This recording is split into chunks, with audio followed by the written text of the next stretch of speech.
Grand Ascension, greetings everyone. This is Baby Girl Slaughter back to do another video. I'm hoping that my sound is okay. Shout out to Harry B. Joseph, Volume 2, the Book of Wisdom. Want to cover a couple of things with you. I want to discuss with you the 5 elements, okay? Earth, water, fire, air, and ether, and how this relates to the consciousness, which is the spirit.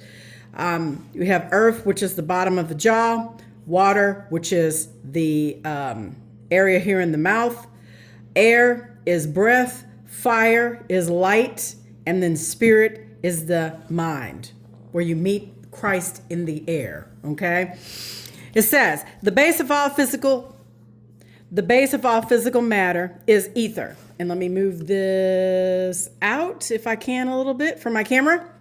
And it says, also known as spirit or ether, it is a substance that everywhere but nowhere at the same time. It has one root in the physical world and the astral plane. It's on either side. The word ether is either. The ether is infinite potential that constantly manifests and unmanifests itself critically or cyclically. The ether is the hidden energy that it vibrates to create the world, the physical world we see and we know. We are like fishes in an ocean surrounded by an energetic fluid substance that we can see or touch. All things are feeding off of the energy of the infinite ether, okay? The 4 elements that are vibrational states of ether. None of the elements are pure. They are composed of each other by transmutation. All of the elements are born from the first element, ether or spirit. The 4 physical elements are the vibrational states of ether. Earth has the slowest vibration and fire is the quickest. Each element shares in characteristics with the one next to it. And here is a drawing, okay? Let me see if I can zoom in a little bit so you guys can see that. All right, so we know that the female is consistent with water, earth, and is passive. The male is the symbolism or fire, air, and active, all right? So let's get into it. We're going to talk about the 5 stages the elements and the stages of consciousness. The 4 physical elements, earth, water, okay, and air, each hold significant correspondence to stages of human consciousness, reflecting a profound relationship between the external natural world and our internal physiological and spiritual realms. These elements are not only fundamental components of the physical world, but also symbolize distinct phases in the evolution of our inner selves. The purpose of me sharing these videos is, for one, because I am working on that journey and I am attempting to ascend as we speak. Okay. And I'm sharing information that I find is useful and could be beneficial to you all. I know some of you probably already have this book by Harry B. Joseph and you understand these things, but there are a lot of people who do not and who are just coming across this information. So that's why I'm sharing it. All right, let's get into the next part. It talks about Earth. Okay. Earth symbolizes the foundational and surface level of our unconsciousness or our consciousness, Positively, it embodies qualities like groundedness, stability, and discipline, providing a strong sense of security and a practical approach to life. It represents the solid base essential for maintaining balance and building a stable life. Negatively, Earth can reflect a more primal aspect of the mind driven by physical desires and exhibiting behaviors rooted in basic instincts, okay? The lower mind.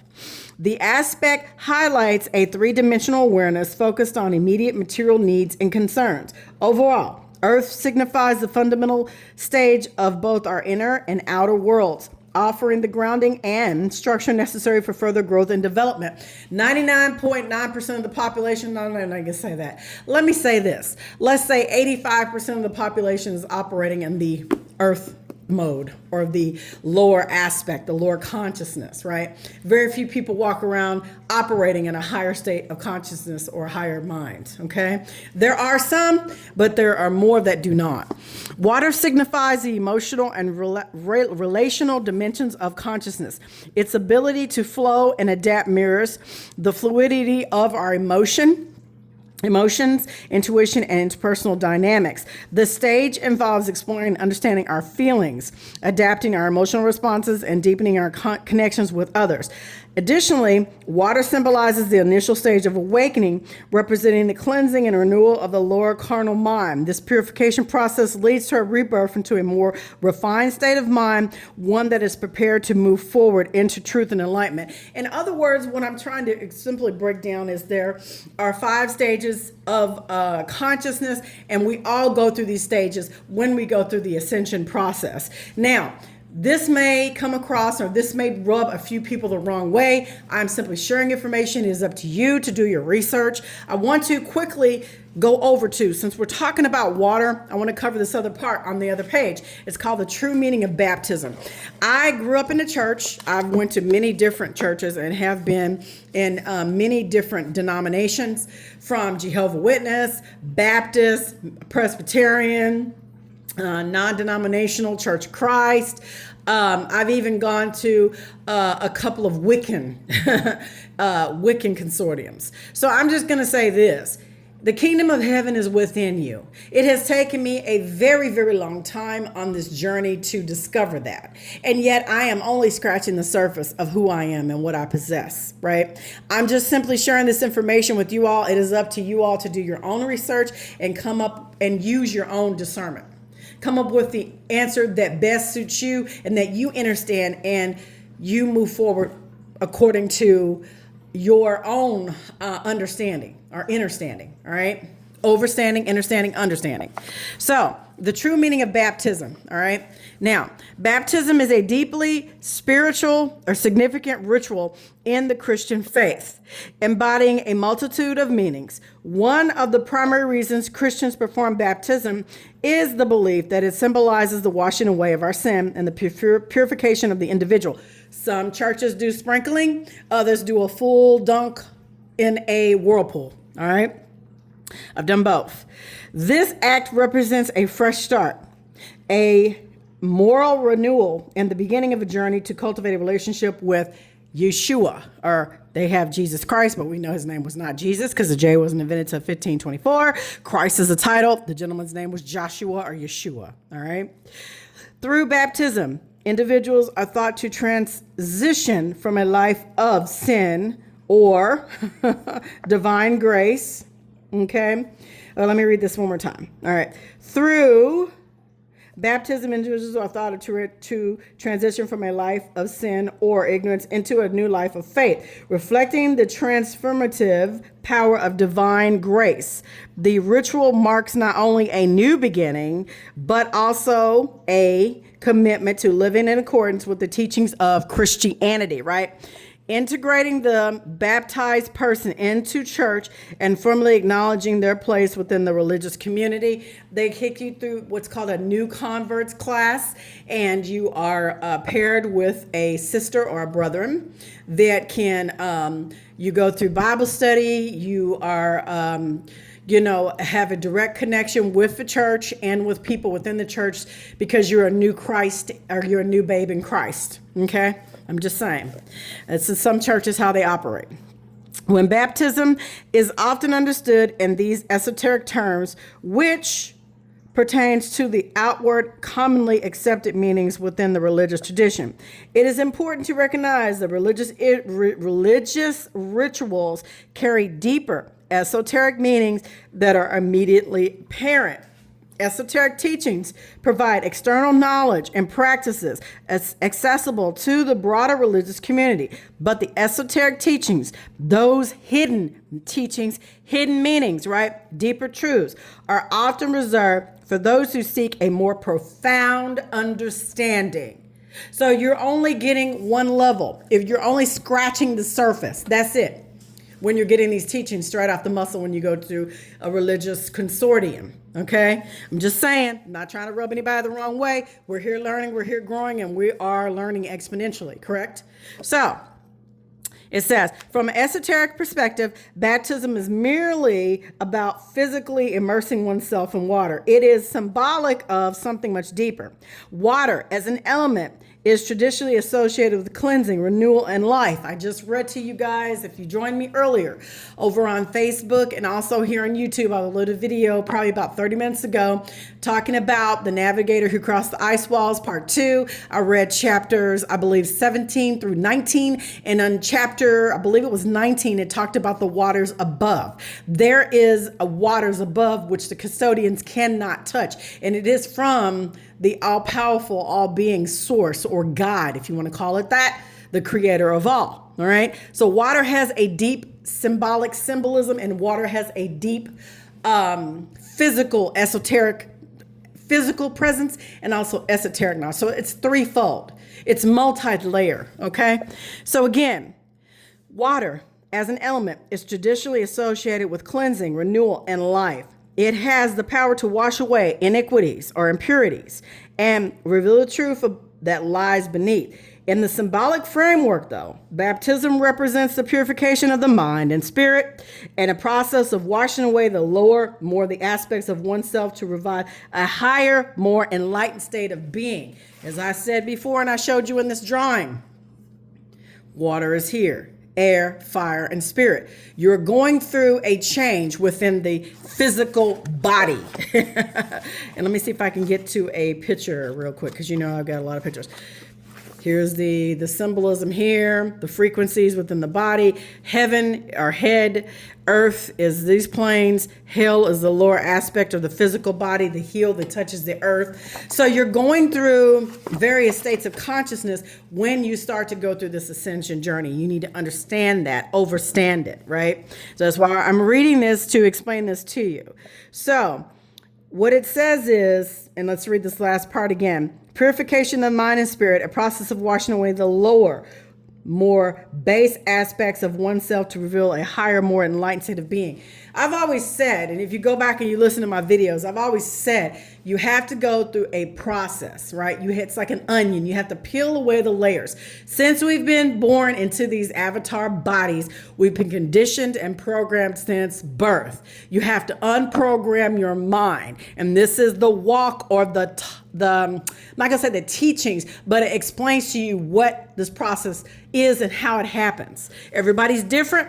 My son posted over on his Facebook page, and I believe on TikTok, he posted how he went through his ascension journey. He literally made video documentation of the past 4 years of how he got the clicks, of what he did. He was with me when he went through the whole fasting process. I saw it from start to finish. I am a witness of that.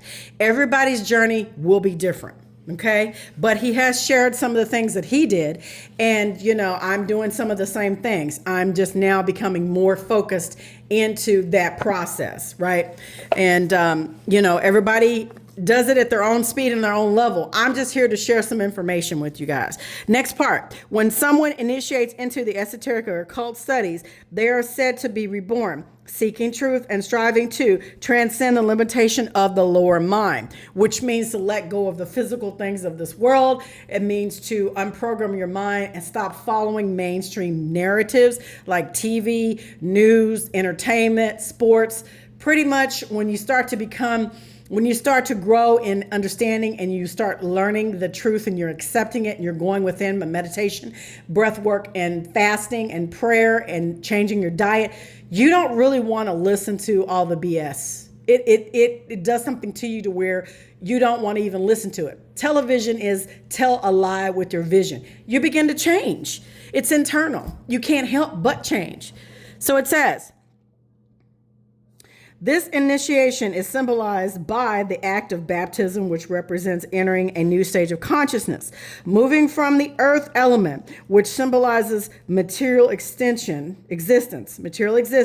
to the water element. The second stage of consciousness, which represents truth, cleansing, and the beginning of a spiritual journey. Baptism marks the transition from mundane awareness for a deeper, more spiritual understanding of self and the universe. As you work through these stages within your body, right? you start to change. You cannot help but change because you are building that, you're reconnecting with source, and you're working your way up or working your way through these different aspects within you, within yourself, right? It's like an elevator. You can't just start from the ground floor and go all the way up to the top without going through from floor to floor. You got to clean out the muck. It's a process. It's a stage. And I'm explaining to you what these stages are. Everyone's stages are going to be different, but you're going to have to go through these stages. There's no way around it, right? I'm just saying, because we are all sentient beings, and we need to reconnect with source. Source never left. We're living in the creation. We're living in the creation that Source breathed into life, into an existence. We just need to understand what this is and become an observer. I hope that makes sense. Okay. So it says, as previously mentioned, baptism is primarily performed to purify individuals from sins. This purification is not coincidental, as water, the element used in baptism, right, symbolically represents the feminine aspect of your consciousness, particularly our emotions. The connection underscores the deeper significance of baptism beyond the physical ritual. In this content, sins are not merely outward acts, but internal states. So again, I'm not picking on anyone. I'm just simply expressing and explaining to you some information. It's up to you to go do your research. If you're in a religious organization, great. It is good for community, building connections and having an experience with different people, right? Learning people, having relationships and building relationships. But the foundation should always be your focus of going within yourself. The kingdom of heaven is within. Religion keeps you from going within because you're practicing everything outwardly for show. When you go into these buildings, you're looking at who's dressed, who's driving what, how much money's given in what collection plate, what fish fry dinner, what after a church activity or function you're having, bowling, playing cards or chess or family game night. You are trying to do wholesome activities. I understand that. But you're worshiping outwardly when you need to go within yourself because the kingdom of heaven is within you. And we're desolate. In the brain, up here in the air, where you meet Christ in the air, Christ never said he was returning. You have to go to Christ. See, the problem is when you go into these churches, you study the scriptures based on what these people teach you and what you understand. The issue is, if you're being taught by someone, you can never learn that. You have to go within yourself and you have to use your own discernment. You're learning what someone else is teaching you, but you have to sit in silence and go within and ask the creator of all to show you and give you what you need because you've already been provided everything you need. You've just lost touch with that. I hope that makes sense. If my grandson and my grandchildren came across this video, they would be able to understand this. I'm trying to break it down as simplistically as possible, right? The kingdom of heaven is within you. It's not without. So when you're going into these religious institutions, you're directly exuding or living externally when you need to go internal in your internal world. Okay. So it says the connection underscores a deeper significance of baptism beyond its physical ritual. In this context, sins are not merely outward acts, but internal states, specifically negative emotions that cloud our consciousness and impede spiritual growth. Thus, the act of baptism should not be seen as just a physical cleansing, but as a profound internal turning point signifying a step towards ascension. In this sense, baptism is more than just a ritual of purification, all right? It is a powerful symbol. Let me see if I can zoom this in, you guys. Sorry. Let me see if I can go up a little bit more. I'm trying to get the whole page in here. So you're going to have to just listen to me read. Let me zoom out. All right. Baptism should not be seen as just a physical cleansing, but as a profound internal turning point signifying a step towards ascension. In this sense, baptism is more than just a ritual for purification. It is a powerful symbol of spiritual awakening and the start of the journey towards enlightenment. It encourages individuals to seek our truth, cleanse themselves of falsehoods and misconceptions, and align with the higher principles of spiritual existence. The deeper understanding of baptism as a rite of passage into higher consciousness adds a rich layered significance to what is often perceived as a simple religious tradition. This is the stages of human consciousness, and if you're going through your ascension journey, you will go through these stages. Earth, stage 1, is the survival stage, is the lower aspect of the mind, okay? It is the lower aspect of the mind, and like I said, 85% of us stay in that realm because we don't know any different, right? You're right. If you don't know, you don't know. So I'm not beating anybody up because you don't know. I'm just simply saying to you that these Freemasons and the elites and many others know that we are running and operating in this state. Earth, stage 1, survival state, fight or flight state, okay? We're constantly being bombarded by things like frequencies, the toxins, the poisons in our bodies, porn. We're looking at things on television, ally with your vision. We're partaking in the physical aspects and the pleasures, but we're never seeking higher states of consciousness. We think that we're going into these churches that we can, die and Jesus Christ is going to save us. No, you got to save yourself. You have to save yourself. It's all about a personal relationship with the creator of all. Okay, which lives within you. All right. Second stage, stage 2, water, truth, or baptism. All right. Not the sprinkling of the head, not being fully submerged, not jumping in the deep end of a pool. It is much more symbolism or much more truth behind that. The third stage is fire, which is the awakening. And the fourth stage is air, which is the self-mastery. And that takes you into a whole nother level. All right. So I covered the water. Let's go down. Fire. Okay. Fire represents a transformative, energetic stage of consciousness, embodying the dynamic forces of personal will, creativity, and profound change.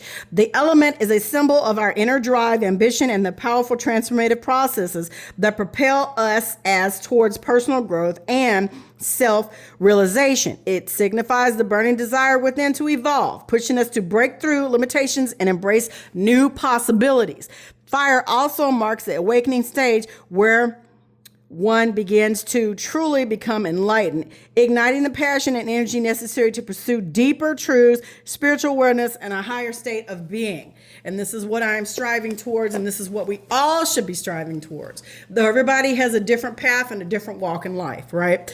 Next up, air denotes the most subtle of the physical elements and corresponds to the intellectual and communicative facets of consciousness. As the element closest to spirit, air symbolizes clarity of thought, the realm of ideas, and the capacity of abstract thinking and effective communication. The stage of consciousness involves developing mental clarity, deepening understanding, and honing the ability to connect and articulate complex concepts. Air represents the elevation of the mind, where thoughts become more refined and aligned with the higher truths, bridging the gap between the physical and the spiritual realms. You begin to ascertain when you hit that level, you begin to ascertain certain things, and you're awakened, and you have a direct connection with source. So truly, when I say to you, when you are speaking, the creator of all, source, the great one, the great spirit is speaking through you at this point. Okay, you have aligned with that power. You have aligned with that energy, and you are stepping into your truth, and you're walking in your true light. Does that make sense what I'm saying? I hope it does. So last up, spirit represents the highest state of consciousness, where one has attained the ultimate state of enlightenment. In this stage, as an individual has the ability to move inward and outwardly of the physical plane at will, fully mastering the self in all aspects, mind, emotion, and body. The lower carnal mind is completely transcended, no longer influencing the person. Instead, they exist in a state of unity with the divine or universal consciousness, embodying pure awareness and the profound wisdom that comes with complete self-realization. And that is the point of where I want to be. I want to be connected with Source or reconnect with Source. Source has never left me since I've been in this avatar body. I've always had the spark, the Source, the neshama, as some would say, beyond the lands of the ice walls. It has a term, it has a name. We all possess that. We all possess this gift. The majority of us do here in this realm. Let me put it that way, because there are some of us that walk among us that are not like us and do not possess the spark that we have as quote unquote humans. I like to say sentient ones or sentient beings. We're all part of the great grand existence of thought from the divine creator, right?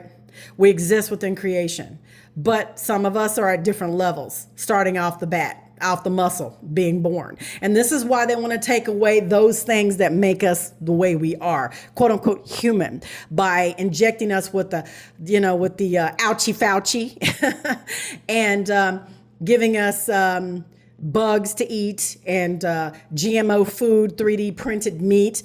It all plays a factor in our development. And if they can keep us at a lower state of vibration, never tapping into these truths that I've expressed to you, then they can continue to control us and use us for food and for energy and for pleasure and even for hunt or killing. I'm just simply saying, you have to do your research. Right?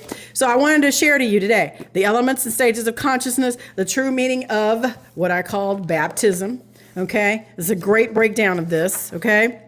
And then the symbolism of turning water into wine, and I'm done. The last part, the story of Jesus turning water into wine as recounted in the Gospel of John 2, verses 1 through 11, okay, is not a literal event, but rather a symbolic narrative designed to convey deeper spiritual truths. The transformation of water into wine is impossible by the natural laws that govern our material plane, which makes it clear that this account is an allegory or a parable rather than a historical fact. Water, as previously explained, symbolizes the feminine aspect of our consciousness and our emotions. The act of turning water into wine is a powerful metaphor for the transmutation of these emotions. It signifies the process of transferring negative emotional states into positive ones. Just as wine is associated with celebration, joy, and elevated experiences, this story represents the spiritual alchemy of the converting the base emotions like fear, anger, or sorrow into higher, more refined emotions such as love, peace, and joy. We can transform negative emotions into positive ones by shifting our perspective of reality. Understanding that we choose to become physical beings to experience limitations and growth allows us to see the positives in all these situations. We chose to come here, you guys. I don't care how you feel or how you think. You have to know this. This is not a belief or a lack of knowledge of knowing. You have to know these things. And it's in our DNA. It's within you. You just need to tap into that. Okay? This awareness helps us recognize that every thought we have triggers an emotion, which in turn affects our overall state of being. By consciously altering how we perceive and think about various situations, we can ensure that we maintain a more positive emotional state. Additionally, spiritual practices play a crucial role in the process of emotional transmutation. Techniques such as deep breathing, meditation, and connecting with nature can effectively dissipate negative energy and restore emotional balance. These practices help us realign our energy, clear mental clutter, and cultivate a sense of inner peace, ultimately supporting a more harmonious and positive emotional experience. Water, negative emotion; wine, positive emotion. Every parable in the Bible conveys a lesson that can be integrated into your life. There is not a single story within the pages that does not reflect your own journey toward upgrading or balancing your state of consciousness. For instance, what value would it hold for you if a man from 1,000 years ago turned water into wine? The significance lies not in the event itself, but in the symbolic or allegorical meaning, which invites you to engage in critical thinking. This mental exercise encourages you to enhance your intellectual understanding. Okay? These narratives are imbued with messages, okay, designed to help you live a more fulfilling life. fostering emotional balance, and addressing various aspects of consciousness, whether psychological, emotional, spiritual, or physical. Each parable speaks to you directly, urging you to reflect in your own experiences. In John 14:2 or 14:12, Yeshua states, "Verily, verily, I say unto you, whoever believes in me will do the works I have been doing, and they will do it even greater things than these." This assertion illustrates that you possess the potential to surpass even the remarkable acts attributed to Yeshua. It emphasizes your divine nature as a son of God, sons and daughters of God. Jesus is merely asserting the greatness, rather, he is pointing out your own capabilities. You have the power to turn water into wine, walk on water, experience resurrection, not just in the physical sense, but in the terms of awakening your consciousness to a higher state of awareness.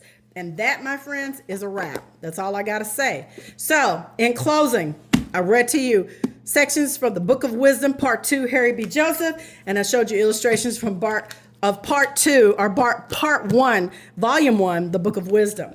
And if you have time, I would highly suggest you pick up this book, The Lost Teachings of Atlantis, The Children of the Law of One. I have done videos over on Facebook on this. I think I may have read one or two over here on YouTube about 6 or 7 years ago.